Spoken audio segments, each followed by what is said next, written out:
ธานีที่ล้ำค่าชี้นำธรรมมาเพิ่มปัญญาแตกฉาน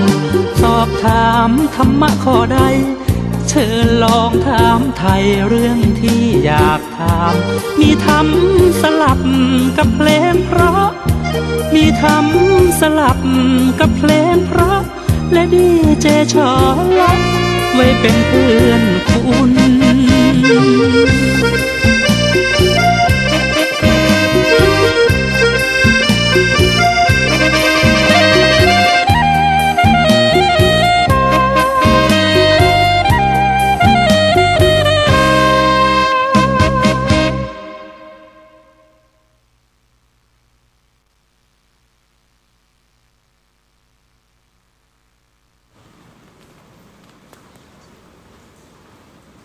ขอความนอบน้อมของข้าพเจ้าจงมีแด่พระรัตนตรัยเจ้าสามประการพระรัตนตรัยองค์ที่หนึ่งคือพระพุทธเจ้าพระรัตนตรัยองค์ที่สองคือพระธรรมเจ้าพระรัตนตรัยองค์ที่สามคือพระอริยสังฆเจ้าข้าพระพุทธเจ้าขอเคารพนบนอบกราบไหว้แทบไต่ไวสาคุณพระรัตนตรัยเจ้าถึงสามประการโดยความเคารพสักการะเป็นอย่างยิ่งขอถวายความเคารพพระมหาเถรานุเถระเจ้าคณะพระสังฆาธิการครูบาอาจารย์ตลอดถึงพระภิกษุหนุ่มสามเณรน้อยจุตนจุองค์ขอเจริญพรศรัทธาญาติโยมนักศีลนักบุญผู้ที่กำลังรับฟังรายการทุกท่านต่อจากนี้ไปอาตมาภาพพระครูปริยัติกิจจาภิวัตรสำนักวัดพระสิงห์อำเภอเมืองจังหวัดเชียงใหม่ก็ขอนำเอารายการสารธรรมคติธรรมชาดกธรรมซึ่งเป็นเรื่องราวในทางพระพุทธศาสนามามอบเป็นธรรมบรรณาการอาหารใจคือกับท่านสาธุชนได้พินิจพิจารณาตามเวลาที่พอสมควรที่ได้กำหนดไว้เพื่อที่จะให้ท่านสาธุชนนักศีลนักบุญทั้งหลายได้ฟังเรื่องราวในทางพระพุทธศาสนาโดยเฉพาะพระธรรมคำสอนขององค์สมเด็จพระสัมมาสัมพุทธเจ้าซึ่งเป็นเครื่องที่จะก่อให้เกิดปัญญาปารมีธรรมแล้วก็ได้น้อมนำมาประพฤติปฏิบัติการที่จะได้น้อมพระธรรมคำสอนมาประพฤติปฏิบัติในทางที่ถูกต้อง เราก็จำเป็นจะต้องได้รู้ได้เข้าใจ การที่จะได้มีความรู้ความเข้าใจก็จะก่อให้เกิดเรียกว่าเกิดปัญญาสุสังลภเตปัญญังการฟังที่ดีการได้อ่านการได้ฟังการได้สนทนาก็จะเป็นแนวทางให้เกิดปัญญาแต่ว่าก่อนที่เราจะเชื่อจะมีความเลื่อมใสมีความศรัทธาก็จำเป็นจะต้องใช้ปัญญาพิจารณาก่อนว่าสิ่งที่เราได้รับฟังเป็นเรื่องที่ดีเป็นเรื่องที่ถูกต้องเป็นเรื่องที่มีในพระพุทธศาสนาแท้ๆหรือเป็นเรื่องที่ได้ยกขึ้นมาหรือเป็นคำสอนของศาสนาอื่นแล้วเราก็มาสรุปว่าเป็นคำสอนในทางพระพุทธศาสนาอย่างนี้ก็ต้องระมัดระวังกันเมื่อได้ฟัง พระธรรมคำสอนแล้ว สิ่งหนึ่งที่เราจะต้องพินิจพิจารณาว่าพระธรรมคำสอนที่เราได้ยินได้ฟังนั้นเป็นคำสอนในทางพระพุทธศาสนาที่แท้จริงหรือว่าบัจจัยก็จะต้องพิจารณาคือชัดเจนคือเข้าใจเพราะว่าพระธรรมคำสอนขององค์สมเด็จพระสัมมาสัมพุทธเจ้านั้นเมื่อเราได้ฟังแล้วถ้าเป็นพระธรรมคำสอนที่แท้จริงก็จะเป็นพระธรรมคำสอนที่คนฟังแล้วเข้าใจแล้วเป็นสิ่งที่ทำให้ลดกิเลสประการที่หนึ่งพระธรรมคำสอนขององค์สมเด็จพระสัมมาสัมพุทธเจ้าเมื่อใครได้ฟังได้นี้แล้วสิ่งหนึ่งที่ถือว่าเป็นเครื่องยืนยันก็คือทำให้จิตใจของผู้นั้นได้ลดกิเลสลดกิเลสลงถ้าเรื่องใดเรื่องหนึ่งที่เราฟังแล้วเพิ่มกิเลสอันนั้นบัจจัยเป็นธรรมะของพระพุทธเจ้าธรรมะของพระพุทธเจ้าเมื่อได้ฟังแล้วก็จะก่อคือเป็นเหตุเป็นปัจจัยที่จะทำให้เราชำระกิเลส ที่อยู่ในจิตในใจของเราให้เบาบางลงอันนี้เป็นเรื่องประการที่หนึ่งที่ถือว่าเป็นแนวทางคำสอนขององค์สมเด็จพระสัมมาสัมพุทธเจ้าเมื่อได้ฟังแล้วเป็นสิ่งที่ให้เราได้ลดกิเลสประการที่สองพระธรรมคำสอนขององค์สมเด็จพระสัมมาสัมพุทธเจ้านั้นเมื่อเราได้ฟังแล้วก็จะเป็นไปเพื่อความสุขบ่ได้เป็นไปเพื่อความทุกข์ฟังแล้วพิจารณาแล้วเป็นความสุขบ่ใช่เป็นไปเพื่อความทุกข์ส่วนข้อความใดเรื่องใด ที่เราฟังแล้วก็คือเกิดความทุกข์อันนั้นบ่ใช่เป็นธรรมคำสอนขององค์สมเด็จพระสัมมาสัมพุทธเจ้าประการที่สามเรื่องที่เราฟังแล้วนั้น เป็นเรื่องที่ถูกต้องถูกศีลถูกธรรมอันนี้ถือว่าเป็นพระธรรมคำสอนขององค์สมเด็จพระสัมมาสัมพุทธเจ้าถ้าเรื่องใดที่เราฟังแล้วเป็นเรื่องที่ผิดศีลผิดธรรมเป็นเรื่องที่บ่ถูกต้องอันนั้นเราถือว่าบ่ใช่เป็นพระธรรมคำสอนที่แท้จริงประการที่สี่ เรื่องใดที่เราฟังแล้วเป็นไปเพื่อบ่ฮือเบียดเบียนตัวเองและเบียดเบียนคนอื่นบ่เบียดเบียนตัวเองบ่เบียดเบียนคนอื่นอันนี้คือเป็นพระธรรมคำสอนแต่ถ้าฟังแล้วเป็นไปเพื่อเบียดเบียนตัวเองแล้วก็เป็นการเบียดเบียนคนอื่นตัวอันนี้ถือว่าบ่ใช่เป็นพระธรรมคำสอน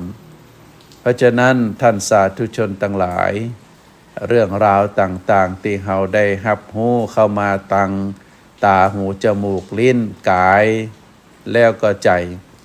ที่เราได้รับรู้เข้ามานั้นเราต้องกรองให้ดีเนอะต้องกรองให้ดีว่าอันไหนเป็นธรรมะคำสอนขององค์สมเด็จพระสัมมาสัมพุทธเจ้าตามที่ได้กล่าวไปถ้าเรื่องราวใดที่ฟังแล้ว เป็นไปเพื่อลดกิเลสเป็นไปเพื่อให้เกิดความสุขบ่ได้เพิ่มความทุกข์เป็นเรื่องที่ฟังแล้วมีความถูกต้องตามศีลตามธรรมเป็นเรื่องที่ฟังไปแล้วเป็นเรื่องที่บ่ได้เป็นไปเบียดเบียนตัวเองแล้วก็เบียดเบียนคนอื่นอันนี้คือพระธรรมคำสอนในทางพระพุทธศาสนาแต่ถ้าตรงกันข้าม เรื่องใดที่เฮาฟังแล้วเป็นไปเพื่อเพิ่มกิเลสเป็นไปเพื่อเพิ่มความทุกข์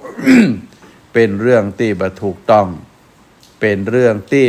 เป็นไปเพื่อเบียดเบียนตัวเองแล้วก็เบียดเบียนคนอื่นสัตว์อื่นอันนี้บ่ใจเป็นธรรมะคำสอนในต่างพระพุทธศาสนาท่านสาธุชนทั้งหลายอาตมาภาพ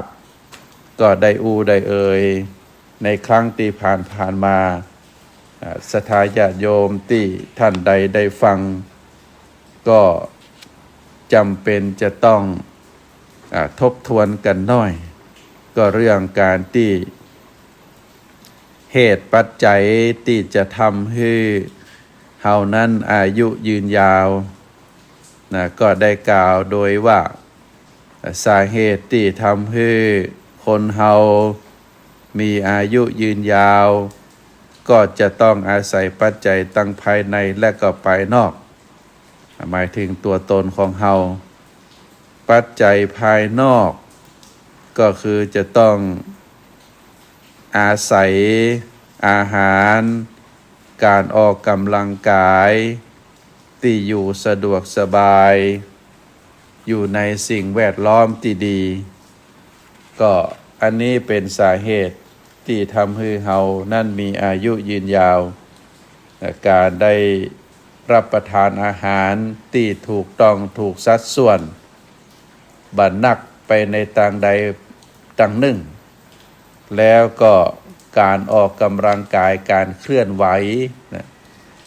ในต่างพระพุทธศาสนานั้นพระสงฆ์องค์ข้าเจ้าบ่ได้มีโอกาสได้วิ่งบ่ได้ทำงานนักแต่ว่าพระพุทธองค์ได้สอนได้บัญญัติคือพระสงฆ์นั้นได้ออกบิณฑบาตตอนเจ้าแล้วก็ในเวลาว่างก็ได้กวาดลานวัดลานเจดีย์โบสถ์วิหารแล้วก็ได้เดินจงกรม อย่างเป็นต้นก็ถือว่าเป็นการออกกำลังกายที่ถูกต้องในต่างพระพุทธศาสนาพระพุทธองค์ได้ฮือพระภิกษุได้อยู่โคนต้นไม้อยู่ในป่าบำเพ็ญสมณธรรมก็เป็นการฮือกำลังใจเป็นการเรียกว่าได้ดูแลตัวเก่าฮืออยู่ในสิ่งแวดล้อมโดยเฉพาะอากาศที่บริสุทธิ์เฮาก็ถือว่าเป็นเรื่องที่ดีแล้วก็ส่วนปัจจัยภายในเรื่องของการพัฒนาจิตใจโดยเฉพาะการได้ดูแลจิตใจให้มีความสงบให้มีสมาธิให้มีคุณธรรมให้มีการเจริญสติอยู่ตลอดเวลาก็ถือว่าเป็นการเพิ่มพูนดูแลพัฒนาในทางด้านจิตใจคือเป็นจิตใจที่เงียบสงบเป็นจิตใจที่เบิกบานเป็นจิตใจที่บ่ขุ่นมัวก็ได้อาศัยพระธรรมคำสอนโดยเฉพาะพัฒนาจิตของตัวเองเป็นพัฒนาจิตที่นิ่งเป็นดวงจิตที่นิ่งมีสติกำกับอยู่ตลอดเวลาแล้วก็เกิดให้เกิดสติปัญญาความรอบรู้ในสิ่งที่จะแก้ปัญหาต่างๆก็ถือว่าได้กล่าวถึงปัจจัยภายในแล้วก็ปัจจัยภายนอกได้กล่าวให้ท่านสาธุชนในครั้งที่ผ่านมาในจุรกรรมวิภังคสูตรมัชฌิมนิกายในพระไตรปิฎกมีการกล่าวไว้ในหนังสือพระไตรปิฎก กล่าวว่าการละเว้นจากการฆ่าสัตว์การทรมานสัตว์เป็นเหตุให้อายุยืนก็เป็นตอนหนึ่งที่ได้เป็นเหตุให้คนเฮาอายุยืนบางที่บางแห่งท่านก็กล่าวไว้ว่าการได้ถวายโภชนาหารแก่พระภิกษุผู้มีศีลก็เป็นเหตุปัจจัยให้มีอายุยืน ซึ่งได้ตรัสไว้ในสุทัตตสูตรอังคุตรนิกายจตุกนิบาตโดยที่พระพุทธองค์ได้กล่าวไว้ว่าบุคคลใดฮือโภชนาการฮือโภชนาหารแก่ปฏิฆาหกผู้มีศีลผู้บริโภคของที่คนอื่นให้ฮือโดยความเคารพตามการอันควรบุคคลนั้นได้ชื่อว่าฮือสถานสี่ประการอันได้แก่อายุวันนะสุขะพละนรชนใดฮืออายุฮือวันนะ คือความสุขคือกำลังเกิดในภพใดๆก็ย่อมจะเป็นผู้มีอายุยืนมียศในภพนั้นๆอันนี้เป็นพุทธดำรัสที่พระพุทธองค์ได้ตรัสไว้ในสุทัตตสูตรอังคุตรนิกายจตุกนิบาตก็เป็นการกล่าวย้ำเตือนคือเจ้าพุทธเฮาที่ได้มีอายุยืนหรือปรารถนาที่จะให้มีสร้างเหตุสร้างปัจจัยให้มีอายุยืนก็การถวายโภชนาหารแก่พระภิกษุผู้มีศีลซึ่งเฮาท่านทั้งหลายก็ได้กระทำบำเพ็ญมาโดยตลอดในบางแห่งท่านกล่าวไว้ถึงการประพฤติพรหมจรรย์ในข้อสทารสันโดษก็คือความพอใจในกู้ครองของตนเองบ่ประพฤตินอกใจว่าเป็นเหตุให้มีอายุยืนบ่ตายตั้งแต่หนุ่มตั้งแต่สาวเช่นกรณีของท่านนกุลบิดาคฤหบดีและก็นกุลมารดาคฤหปัตตานีตึงสองท่านนี้เป็นพระอริยบุคคลในด้านโสดาบันเป็นเอตทัคคะในต่างที่เป็นอุบาสกอุบาสิกาผู้สนิทสนมคุ้นเคยกับพระพุทธเจ้าท่านทั้งสองมีความประสานสอดคล้องด้วยความรักความภักดีความซื่อสัตย์นำไปสู่ความกลมกลืนกันโดยคุณธรรมจึงพระพุทธองค์ได้ตรัสว่าพวกเฮาโดยเฉพาะนะก็คือท่านคฤหบดีทั้งสองอันได้แก่ท่านนกุลบิดาคฤหบดีแล้วก็นกุลมารดาคฤหบดีท่านได้กล่าวไว้ว่าพวกเฮาบ่ประพฤตินอกใจภรรยาและก็ภรรยาก็บ่ประพฤตินอกใจหมู่เฮาพวกเฮาประพฤติพรหมจรรย์ในหญิงอื่นนอกจากภรรยาของเฮาแล้วเพราะฉะนั้นพวกเฮาจึงบ่มีภัยตายตั้งแต่ยังหนุ่มยังสาวก็อันนี้เป็นเครื่องยืนยันในสังคมปัจจุบันศรัทธาญาติโยมเฮาจะหันว่าการทำร้ายซึ่งกันและกันได้มีการฆ่ากันมีการเอาน้ำกรดสาดกันมีการยิงกันมีการแตกแยกกันโดยเฉพาะการหย่าร้างก็ทำให้ความทุกข์ความทุกข์ตัวมาความทุกข์ใจถึงสองฝ่าย ฝ่ายที่ถูกทิ้งก็มีความเจ็บทางด้านจิตใจสาหัสสากันเปิ้นบอกว่าคนเฮานั้นสิ่งหนึ่งที่ทำให้เกิดความทุกข์ความทรมานความเจ็บใจความอาฆาตความเสียใจก็คือได้ถูกคนหักหลังทอดทิ้งก็ทำให้มีความทุกข์ความทรมานบางคนทำใจมาได้ก็ใช้เวลาเป็นหลาย10 ปีก็ทำให้ร่างกายทรุดโทรมกินบ่ได้นอนบ่หลับก็บางทีบางครั้งก็ถึงกับมีการฆ่าตัวตายเป็นต้นเพราะฉะนั้น การที่ตระกูลใดตระกูลหนึ่งได้ประพฤติพรหมจรรย์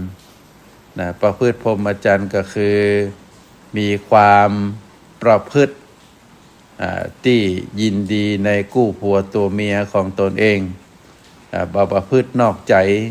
เพราะฉะนั้นตระกูลนั้นจะเป็นตระกูลที่มีอายุยืนยาวเพราะทำให้คนทั้งหลายนั้นโดยเฉพาะคนที่อยู่รอบข้างเกิดความสบายใจเกิดความบัตุกใจอันนี้ก็เป็นเรื่องหนึ่งที่ทำให้ก่อให้เกิดสติปัญญาปารมีธรรมอันเกิดจากการที่เฮาท่านทั้งหลายนะได้ประพฤติปฏิบัติตามพระธรรมคำสอนขององค์สมเด็จพระสัมมาสัมพุทธเจ้านอกจากนี้แล้วท่านสาธุชนทั้งหลาย ความประพฤติอ่อนน้อมถ่อมตนท่านก็กล่าวว่าเป็นเหตุให้มีอายุยืนซึ่งก็ปรากฏในคุตกนิกายธรรมบท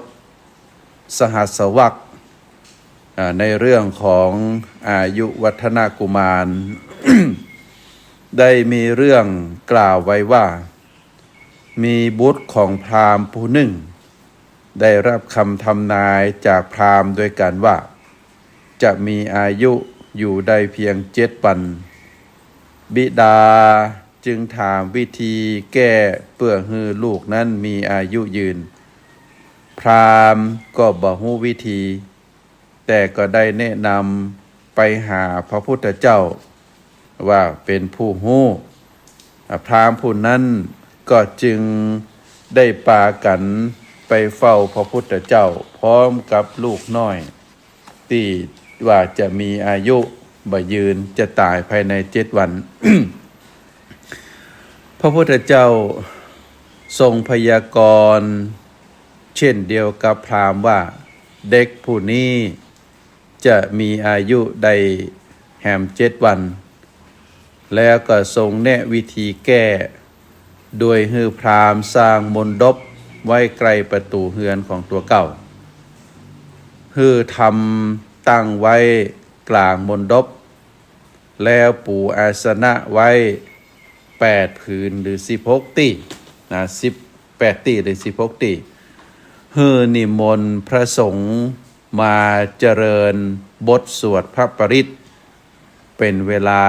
7 วัน 7 คืนอันนี้เป็นข้อที่พระพุทธเจ้าเสนอไปแล้วก็พราหมณ์ก็ได้ดำเนินตามนั้นก็สร้างมณฑปไว้ใกล้ที่ประตูบ้านของตัวเก่าประตูเฮือนของตัวเก่าเมื่อสร้างมณฑปไว้เสร็จเรียบร้อยแล้วก็ได้เอากุมารคนนั้น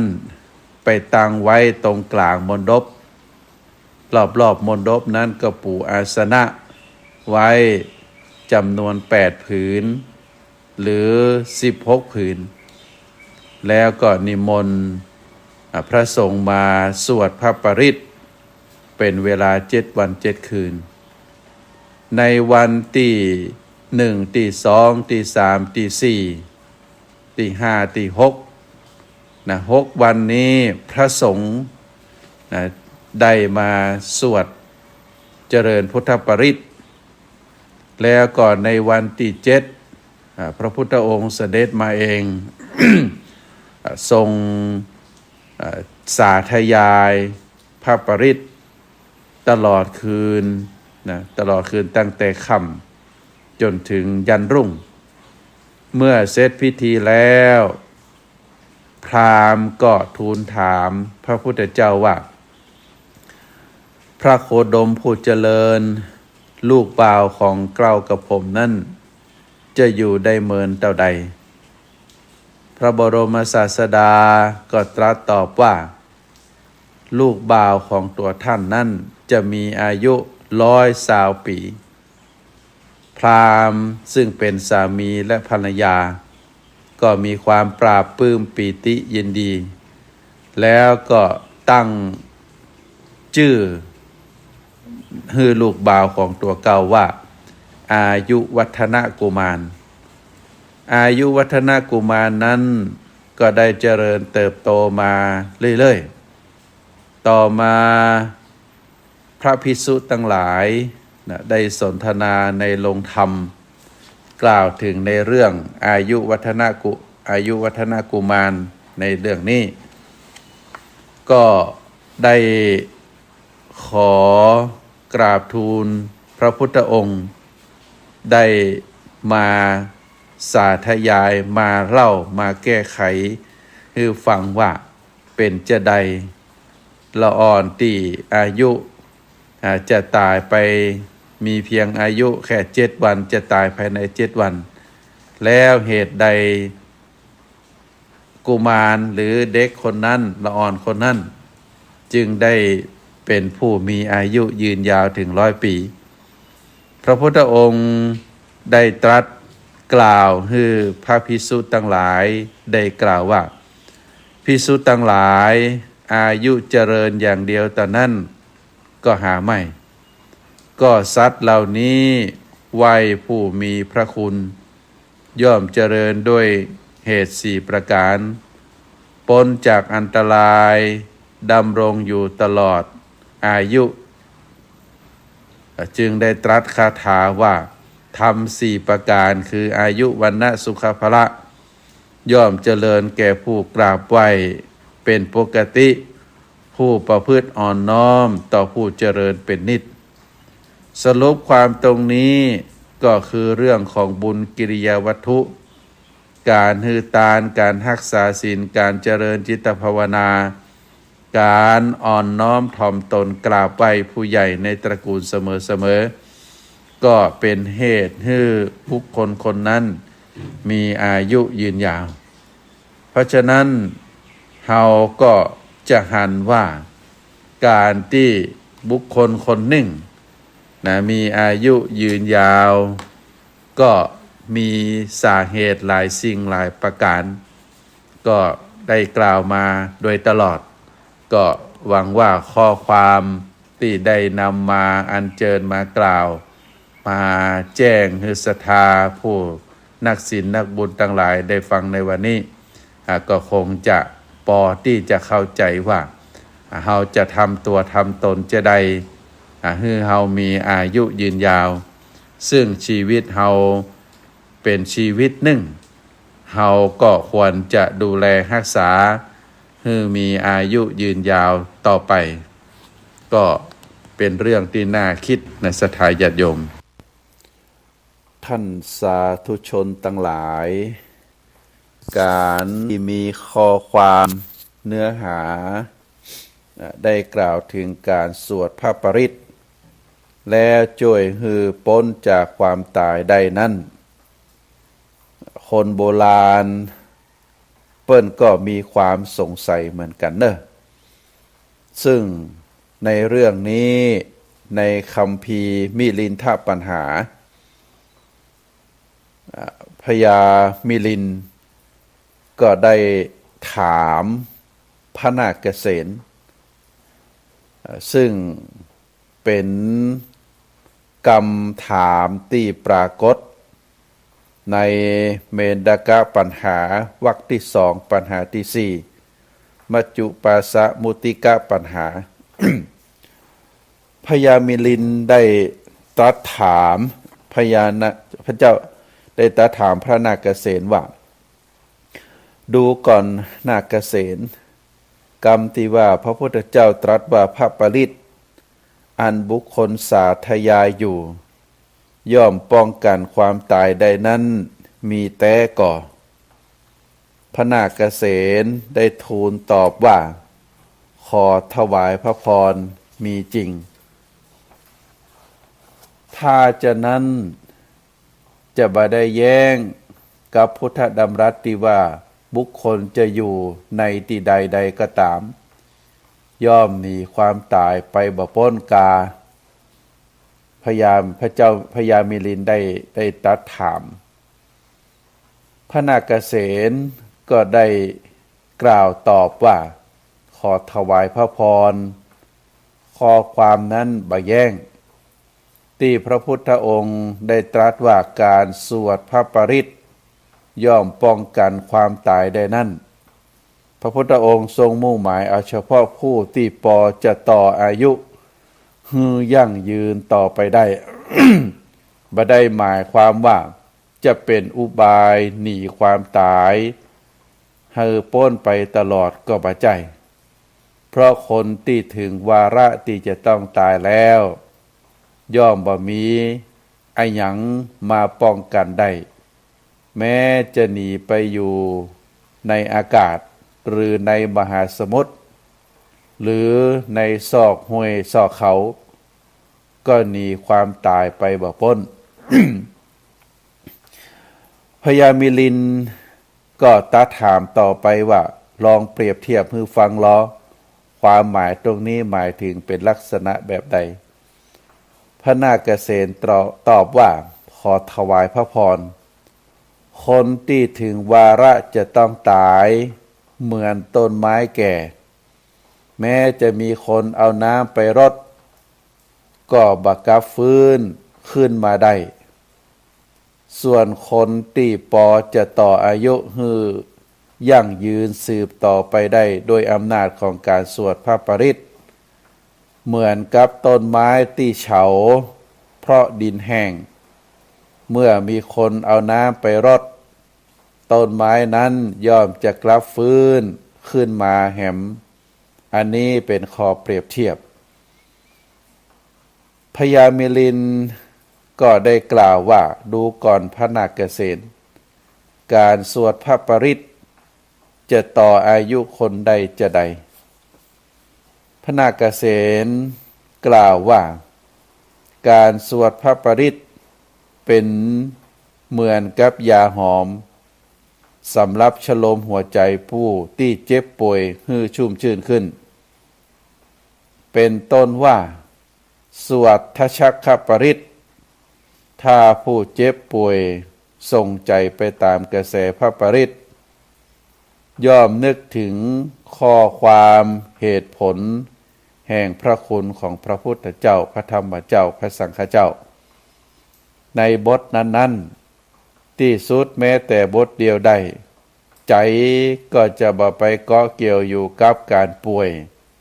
ฟื้นความหดหู่มารื่นเริงในพระพุทธคุณนั้นส่วนจิตใจก็จะชุ่มชื่นขึ้น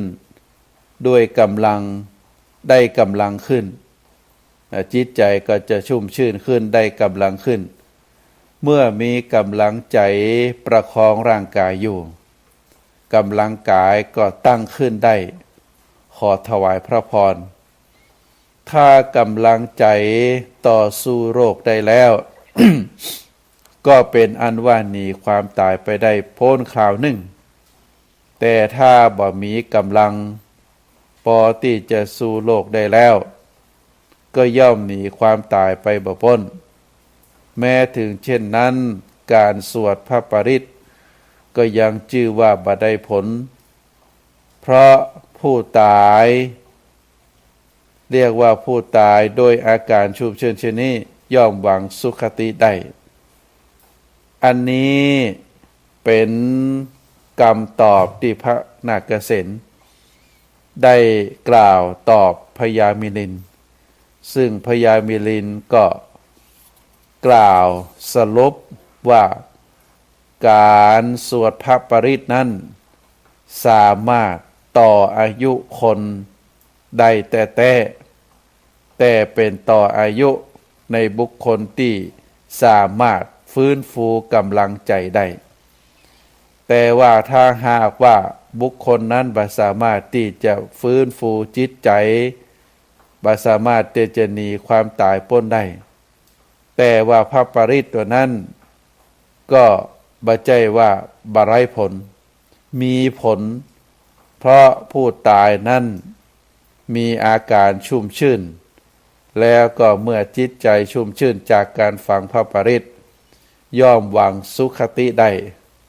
จิตเตอสังกิริเถสุขติปาติกังขาจิตที่บ่เศร้าหมอง ย่อมหวังสุคติได้โดยอำนาจของพระปริตที่พระสงฆ์เจริญพระพุทธมนต์ก็ทำให้จิตใจในวาระสุดท้ายของผู้ที่ใกล้จะดับจิต ก็ย่อมที่จะเจริญธรรมชื่นชมในบทสวดพระปริตรได้อันนี้เป็นอานุภาพของการสวดพระปริตรสามารถที่จะต่ออายุฮือยั่งยืนได้ดังที่กล่าวมาว่าทำฮืออายุยืนได้นั้นก็คือการสวดพระปริตรท่านสาธุชนทั้งหลายธรรมะแห่งข้อหนึ่งที่พระพุทธองค์ได้กล่าวถึงสิ่งที่คนทั้งหลายได้กระทำได้บำเพ็ญแล้วสามารถที่จะทำให้อายุยืนยาวได้ในเรื่องของพระพุทธเจ้าในตอนสุดท้ายของพระองค์ขณะที่พระองค์ได้พระประชวรนั้นพระพุทธองค์ทรงแสดงการจำเริญอิทธิบาทสี่ทำให้พระชนมายุดำรงอยู่ตลอดกาลได้ความหมายตรงนี้คำว่าอยู่ตลอดกาลได้นั่นก็คือการเจริญอิทธิบาทขับไล่อาพาธให้หายไปอิทธิบาทเป็นกิริยาเข้าใจเป็นกิริยาที่เข้าไปเจริญจะต้องมีธรรมะที่ถูกเข้าไปเจริญเป็นผลหรือพื้นฐานรองรับอิทธิบาทที่เข้าไปเจริญอิทธิบาทนั้นบ่ใจเป็นธรรมะพื้นธรรมดาเป็นธรรมะที่พระพุทธเจ้าได้ใจเข้าไปเจริญข้อความบ่งชัด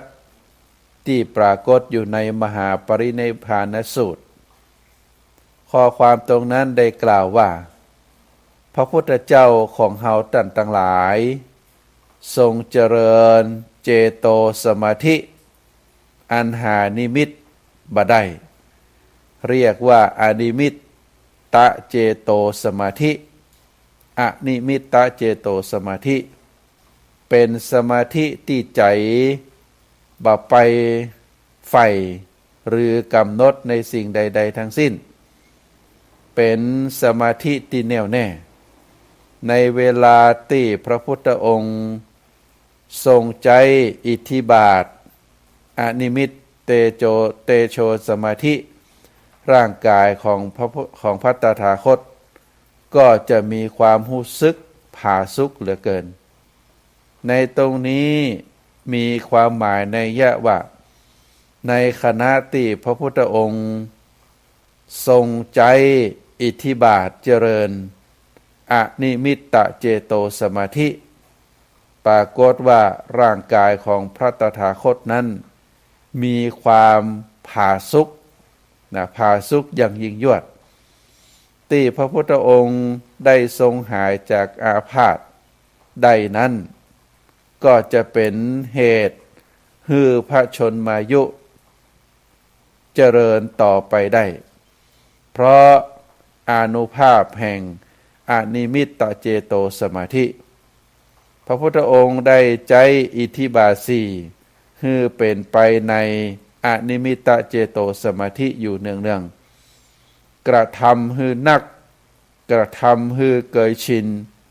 เป็นเวลาเมินถ้าพระองค์ปรารถนาให้มีพระชนมายุยาวถึง1 กัปหรือเกินกว่า1 กัปก็ย่อมเป็นไปได้คำว่ากัปในที่นี้เป็นอายุกัปของมนุษย์มีกำหนดไว้100 ปีถ้าพระพุทธองค์ทรงเจริญอิทธิบาทสี่ให้เป็นไปในอนิมิตตเจโตสมาธิแล้วพระองค์จะมีอายุพระชนมายุต่อไปแหม20 ถึง 25 ปีสรุปความในตรงนี้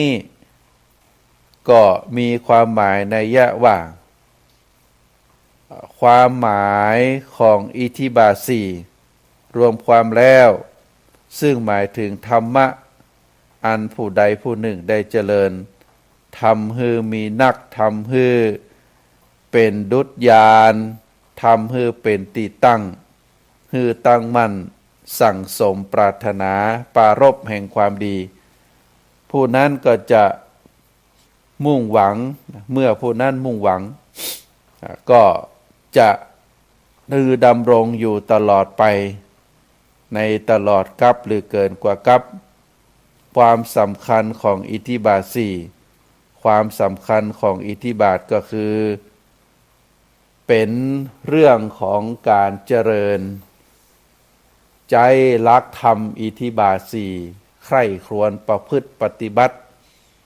ฮือเจริญขึ้นฮือทำนักขึ้นฮือเป็นดุจยานฮือเป็นตีตั้งแล้วก็ตั้งมั่นสั่งสมปรารภที่ดีแล้ว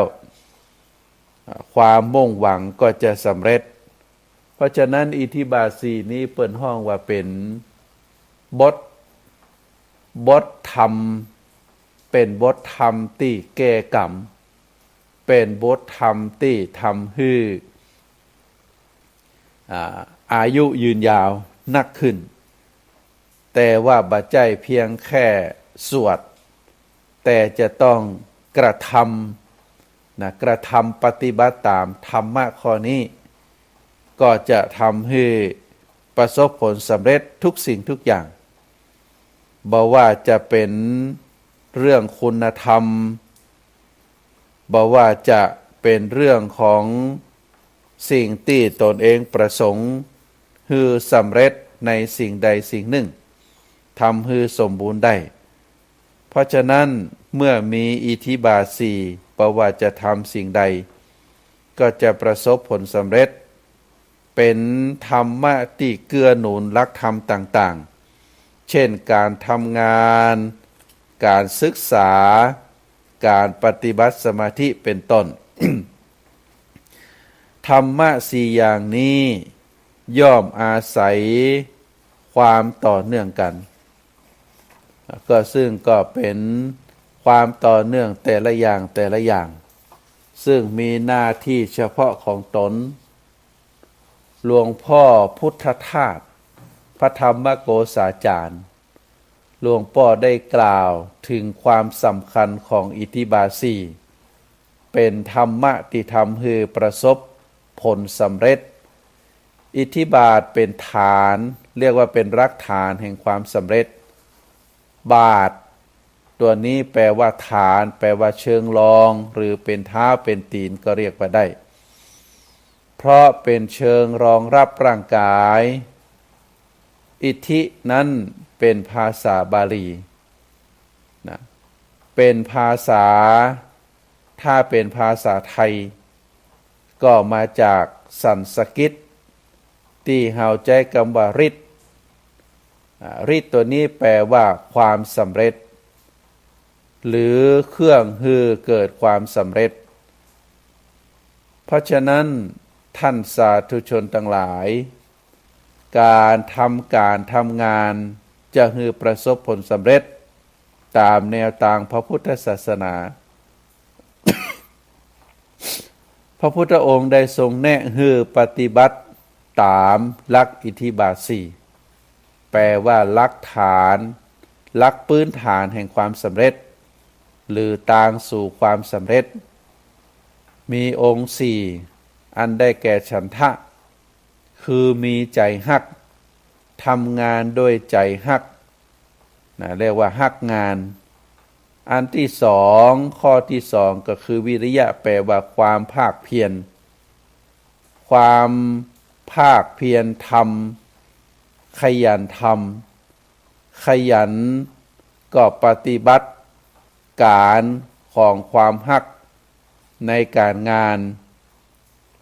จะทำให้เรารู้ว่าควรทำงานจะใดส่วนความขยันจะทำงานนั้นก้าวไปสู่ความสำเร็จการทำงานถ้าขาดความขยันความชำนาญก็จะบ่เกิดการทำงาน ถ้าขาดความขยันความชำนาญก็จะบ่เกิดจิตตะก็คือจดจ่อจดจำจ่อจิตหมายความว่าทำอะไรอย่างก็แล้วแต่ถ้าได้เจาะจงลงไปปักใจลงไปในสิ่งนั้นอย่างลึกซึ้งอย่างมุ่งมั่นอย่างจริงจังและก็อย่างทุ่มเทไผก็ตามที่ทำงานด้วยการเอาใจจดจ่อจำอยู่งานนั้นตลอดคนนั้นก็จะประสบผลสำเร็จประการที่สี่วิมังสา คือวินิจฉัยอันได้แก่การวิเคราะห์สังเคราะห์สร้างสรรค์พัฒนานั่นเองเมื่อเราทำงานอะไรอย่างก็แล้วแต่ได้พินิจพิเคราะห์ สร้างสรรค์พัฒนาพระพุทธเจ้าทรงเป็นตัวอย่างของนักวิจัยติดจันยอดของโลกก็ว่าได้พระองค์สามารถสร้างปัญญาขึ้นมาใหม่จากเหตุการณ์ที่คนทั้งหลายมองบ่หันว่าเป็นตางมาของปัญญาได้อย่างไรหากเฮาจำพุทธประวัติได้ก็จะพบว่าสาเหตุที่ทำให้พระพุทธเจ้าเมื่อยังเป็นเจ้าชายสิทธัตถะเสด็จออกผนวดก็เป็นเพราะว่าพระองค์ทรงหู้จักใจปัญญาในการเชิงสร้างสรรค์อันได้แก่การหู้จักวิเคราะห์เรียกว่าเป็นการคิดเชิงวิเคราะห์หลักธรรมที่ทำให้อายุยืนยาวตามหลักอิทธิบาทสี่ในมหาปรินิพพานสูตรหลักธรรมในทางพระพุทธศาสนาเป็นหนทางหนึ่งที่จะช่วยส่งเสริมการพัฒนาตนเองคือเป็นบุคคลที่มีสุขภาพแข็งแรงและจิตใจเข้มแข็งสามารถดำเนินชีวิตอยู่ในโลกแห่งความวุ่นวายแบบนี้ได้อย่างบัดทุกข์บัดร้อนและก็สามารถที่จะมีอายุยืนได้โดยการปฏิบัติตนเองให้ถูกต้องใจรักธรรมในการดำเนินชีวิตการจะเป็นบุคคลที่มีอายุยืนยาวได้นั้นจะต้องปฏิบัติตนเองเรียกว่าปฏิบัติด้วยตนเองผลที่ได้ก็จะเกิดกับตัวเองนั่นเองก็คือมีสุขภาพดีทั้งร่างกายและก็จิตใจผู้ที่อยากจะมีอายุยืนอยู่ได้ตลอดอายุไขตามความหมายในทางธรรมควรจะพิจารณาธรรมบทอิทธิบาทสี่ควรพิจารณากรรมที่พระพุทธองค์ได้ตรัสไว้ให้ลึกซึ้งแล้วประกอบเพียรสมาธิวิปัสสนาโดยอิทธิบาทสี่เป็นตัวนำความปรารถนาของผู้มีศีลสมาธิปัญญาบริสุทธิ์ดีแล้วก็ย่อมจะสำเร็จกรรมว่ากัปตามที่ได้กล่าวแล้วก็คือการที่มนุษย์เฮามีอายุ100 ปีสภาพชีวิตของคนในสภาพแวดล้อมในปัจจุบันคนจำนวนนักก่อนเกษียณก็แข็งแรงดีสุขภาพดีปราดเปรียวกระชับกระเฉงแต่พอเกษียณแล้วบัดจ้าบ่เมินก็เฉาไปก็เฉาไปมาบัดจ้าบ่เมิน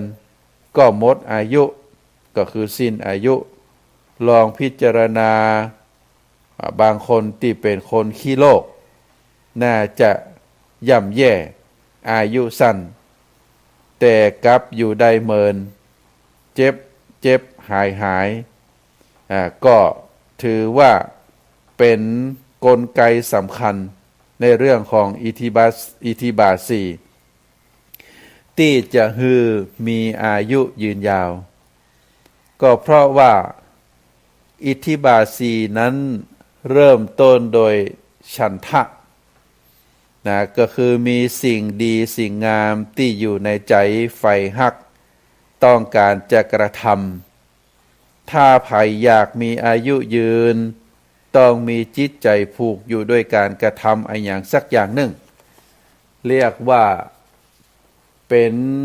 สิ่งที่ตัวเองอยากจะทำความดีความงามใจกอยจะบอกอยู่ตัวเองอยู่ว่าเฮาจะต้องทำสิ่งนั้นให้ได้หรือมีสิ่งดีที่จะก็ต้องทำแล้วฮักที่จะทำตั้งขึ้นมาก่อนอย่างนี้เฮาเรียกว่าฉันทะแล้วก็ทำสิ่งนั้นจนบ่มีช่องว่างเรียกว่าบ่เปิดช่องให้แก่ความห่วงความกังวลหรือความกลุ้มใจเข้ามาสู่ตัวเฮาได้คนที่ยุ่งกับงานและงานนั้นเขาก็พอใจมีความฮักเขาหันว่าดีงามมีคุณค่าและก็ทำกระทั่งบ่ห่วงกังวลอะไรอย่างที่อยู่ในใจได้ความกังวลบ่สามารถที่จะมีช่องทางให้แก้ความวุ่นวายความรำคาญใจเพราะฉะนั้นความฉันทะตรงนี้ก็เป็นเคล็ดลับที่ทำให้คนมีอายุยืนวิริยะก็เช่นเดียวกันพอเกิดฉันทะก็จะเกิดวิริยะคือความมีกำลังใจเข้มแข็งแกร่วกล้าใจสู้กล้าเผชิญกับความยากความลำบากอุปสรรคหันว่าสิ่งนั้นท้าทายเพียรพยายามที่จะเอาชนะทำให้สำเร็จได้อันนี้เป็นความกล้าหาญที่จะกระทำต่อไปก็คือจิตตะหมายถึงการอุทิศตัวอุทิศใจคือกับสิ่งนั้นใจมุ่งจดจ่อกับสิ่งนั้นเมื่อใจจดจ่อมุ่งอยู่กับสิ่งที่จะทำใจก็บ่เก็บเรื่องจุกจุกจิกจิกที่คัดหูคัดตากระทบใจหรือผ่านเข้ามาเดี๋ยวก็จะลืมเพราะใจอยู่เรื่องที่จิตตะจะทำนั่นก็บ่มีเรื่องมารบกวนรำคาญใจทำให้จิตใจสงบถึงขั้นเกิดสมาธิได้อันนี้เราเรียกว่าเป็นจิตตะข้อที่สามข้อที่สี่วิมังสาก็คือคอยใจความคิดพิจารณากับเรื่องนั้นอยู่ตลอดเวลามันทบทวนตรวจสอบและก็ทดลองค้นหาวิธีการต่างๆฮือฮู้ว่าทำอย่างนั้นอย่างนี้แล้วเป็นจะใดมีอะไรอย่างที่จะต้องปรับปรุงแก้ไขและจะปรับปรุงแก้ไขได้อย่างใดวุ่นอยู่กับเรื่องที่ทำนั้นและใจก็สนุกกับสิ่งที่ทำนั้น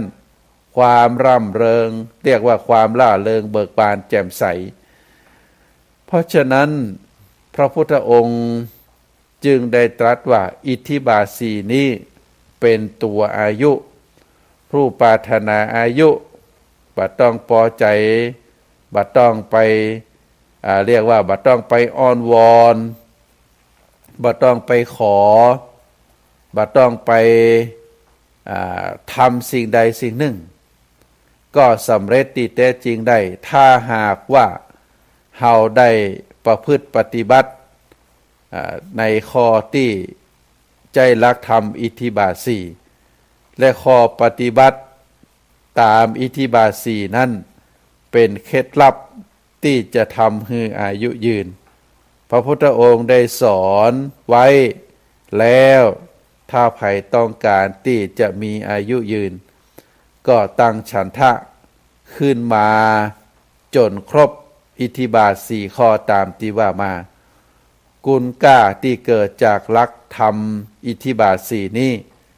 ที่ทำให้อายุยืนยาวคุณกล้าที่เกิดจากอิทธิบาทสี่ทำให้อายุยืนยาวแล้วก็การพัฒนาทางด้านร่างกายคุณกล้าพัฒนาทางศีลคุณกล้าพัฒนาทางใจคุณกล้าพัฒนาทางด้านปัญญา ก็จะติดต่อกันมา เพราะหลักธรรมอิทธิบาทสี่ได้ตึงการพัฒนากายพัฒนาศีลพัฒนาจิตพัฒนาปัญญาอันนี้เรียกว่าเป็นการพัฒนาใจลักษณ์อิทธิบาทสี่เพราะฉะนั้นท่านสาธุชนทั้งหลายก็ขอฝากสาระธรรม ในเรื่องที่ทำให้มีอายุยืนโดยอำนาจพระปริตบ่ว่าจะเป็นการสวดบ่ว่าจะเป็นการใจลักธรรมในการที่ให้มีอายุยืนยาวโดยเฉพาะหลักธรรมอิทธิบาทสี่ที่ได้กล่าวมาก็ฝากให้ศรัทธาญาติโยมได้พินิจพิจารณาวันนี้รายการเวลาหมดแล้วอาตมาภาพขอนำรายการจากท่านสาธุชนไปก่อนเนอะไว้โอกาสหน้าเฮาก็จะได้มาปะมาพบกันแฮมอาตมาขอนำรายการจากท่านสาธุชนไปก่อนขอทุกท่านมีความสุขมีความเจริญเนอะขอเจริญพร